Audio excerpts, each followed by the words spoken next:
Transgender समुदाय अपमानित महसूस करता था, और जब बार बार वो अपमानित होता था तो उसके अंदर भी विकृतियों की संभावनाएं बढ़ती रहती थी, और ऐसे विषयों से सब लोग दूर भागते थे। 17वीं लोकसभा के सभी माननीय सांसदों ने ट्रांसजेंडर्स के प्रति भी संवेदना जताई और उनके जीवन में भी बेहतरीन जिंदगी बने। और आज दुनिया के अंदर जब भारत ने ट्रांसजेंडर के लिए किए हुए काम हैं, जो निर्णय किए, इसकी चर्चा है दुनिया को बड़ा। जब हम कहते हैं ना, हमारे यहाँ इवन हमारे माता बहनों के लिए प्रेगनेंसी के लिए 26 वीक की डिलीवरी के समय की छुट्टी, दुनिया के समृद्ध देशों को भी आश्चर्य होता है। अच्छा, यानी ये प्रोग्रेसिव निर्णय यहीं पर हुए हैं, इसी 17वीं लोकसभा में हुए हैं।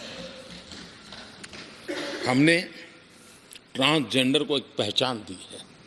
अब तक करीब 16-17 हज़ार ट्रांसजेंडर को उनका आइडेंटिटी कार्ड दिया गया है, ताकि उनके जीवन को। और मैंने देखा अब तो मुद्रा योजना से पैसे लेकर के छोटा मोटा वो बिजनेस करने लगी, वो कमाने लगी है। पद्मा अवार्ड हमने ट्रांसजेंडर को दिया है, एक सम्मान की जिंदगी जीने के लिए। सरकार से जुड़ी अनेक योजनाओं का लाभ जो अब तक उनको मिलता नहीं था, मिलना प्रारंभ हुआ है। वो सम्मानीय जिंदगी। आदरणीय अध्यक्ष जी, बहुत विकट काल में हमारा समय गया, क्योंकि 1.5-2 साल कोविड ने हमारे पर बहुत बड़ा दबाव डाला। लेकिन उसके बावजूद भी 17वीं लोकसभा देश के लिए बहुत उपकारक रही है, बहुत अच्छे काम किए हैं। लेकिन इस समय हमने कई साथियों को भी खो दिया है। हो सकता है अगर आज वो हमारे बीच होते तो आज इस विदाई समारोह में मौजूद होते, लेकिन बीच में ही कोविड के कारण हमें अपने बहुत होनहार साथियों को खोना पड़ा। उसका दुख हमेशा हमेशा हमारे रहेंगे। आदरणीय अध्यक्ष जी, 17वीं लोकसभा का अंतिम सत्र और अंतिम आवर ही समझ लीजिए है।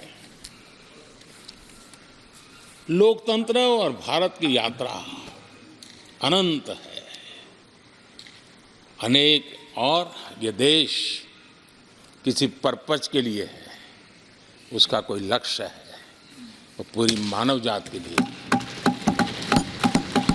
चाहे श्री अरविंदो ने देखा हो, चाहे स्वामी विवेकानंद जी ने देखा हो, लेकिन आज उन शब्दों में, उस विजन में सामर्थ्य था, वो हम आंखों के सामने देख पा रहे हैं। दुनिया जिस प्रकार से भारत के महात्म्य को स्वीकार कर रही है, भारत के सामर्थ्य को स्वीकारने लगी है, और उसको, उस यात्रा को हमें और शक्ति के साथ आगे बढ़ाना है। आदरणीय अध्यक्ष जी, चुनाव बहुत दूर नहीं है। कुछ लोगों को थोड़ी घबराहट रहती होगी,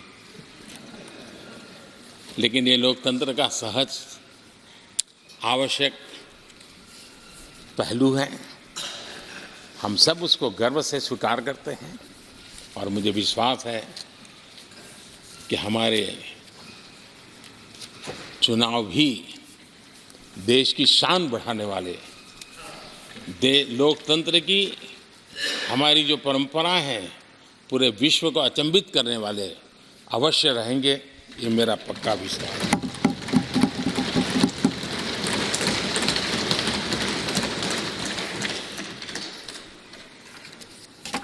आदरणीय अध्यक्ष जी, मैं सभी माननीय सांसदों का जो सहयोग मिला है, जो निर्णय हम कर पाए हैं, और कभी कभी हमले भी इतने मज़ेदार हुए हैं कि हमारे भीतर की शक्ति भी खिल करके निकली है। और मेरा तो परमात्मा की कृपा रही है कि मुझे जब चुनौती आती है तो ज़रा और आनंद आता है। हर चुनौती को हम सामना कर पाए हैं, बड़े आत्मविश्वास और विश्वास के साथ हम चले हैं। आज राम मंदिर को लेकर के इस सदन ने जो प्रस्ताव पारित किया है, वे देश की भावी पीढ़ी को इस देश के मूल्यों पर गर्व करने की संवैधानिक शक्ति देगा।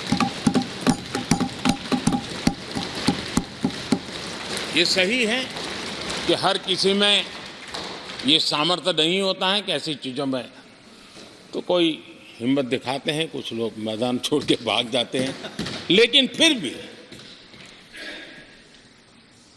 भविष्य के रिकॉर्ड को देखेंगे तो आज जो व्याख्यान वो हुए हैं, जो बातें रखी गई हैं, उसमें संवेदना भी है, संकल्प भी है, सहानुभूति भी है और सबका साथ सबका विकास के मंत्र को आगे बढ़ाने का उसमें तत्व भी है। यह देश बुरे दिन कितने ही क्यों न गए हो, हम भावी पीढ़ी के लिए कुछ न कुछ अच्छा करते रहेंगे। ये सदन हमें वो प्रेरणा देता रहेगा और हम सामूहिक संकल्प से, सामूहिक शक्ति से उत्तम परिणाम भारत की नौजवान पीढ़ी की आशा आकांक्षा के अनुसार करते रहेंगे। इसी विश्वास के साथ फिर एक बार आपका आभार प्रकट करता हूँ, सभी माननीय सांसदों का आभार प्रकट करता हूँ। बहुत बहुत धन्यवाद।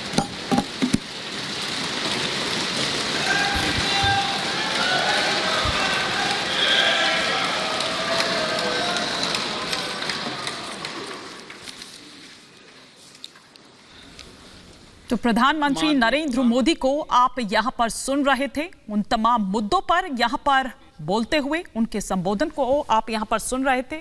चुनाव को लेकर हो, राम मंदिर को लेकर हो, ट्रिपल तलाक को लेकर हो, उन तमाम मुद्दों पर यहां पर बोलते हुए पीएम मोदी को आपने सुना। लोकसभा का समापन हो रहा है। 7वीं लोकसभा इसलिए भी विशेष है कि भारत के अमृत काल में हमने संसद के पुराने भवन और नए भवन दोनों भवनों में अपने संसदीय दायित्वों को निभाया।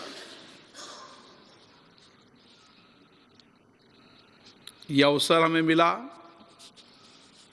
यह अवसर भी हमारी जिंदगी में हमेशा अविस्मरणीय रहेगा।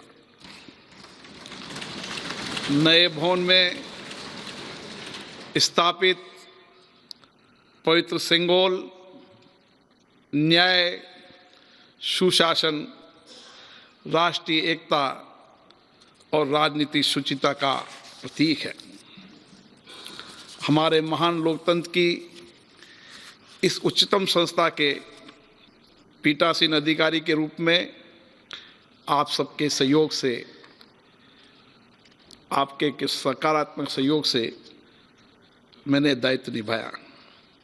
माननीय प्रधानमंत्री जी ने अभी बहुत बातें हमें प्रेरणा स्वरूप बताई।